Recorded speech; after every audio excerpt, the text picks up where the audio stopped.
Gaano katagal dapat tumagal ang isang lalaki sa sex? Siguro 2 oras dapat. 2 oras. Okay, may experience ka na, kuya? Madami. Ilang round po ang kaya nyo? Sa 2 oras, okay na yung dalawa. Dalawa. Okay na po yung dalawa sa inyo.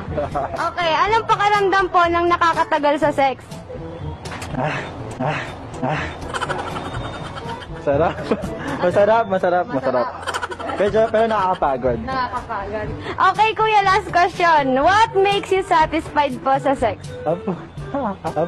Okay yan, nandito yung mga kapatid ko. Sige lang, kuya. Pwede bang ibulong na lang? Hindi po.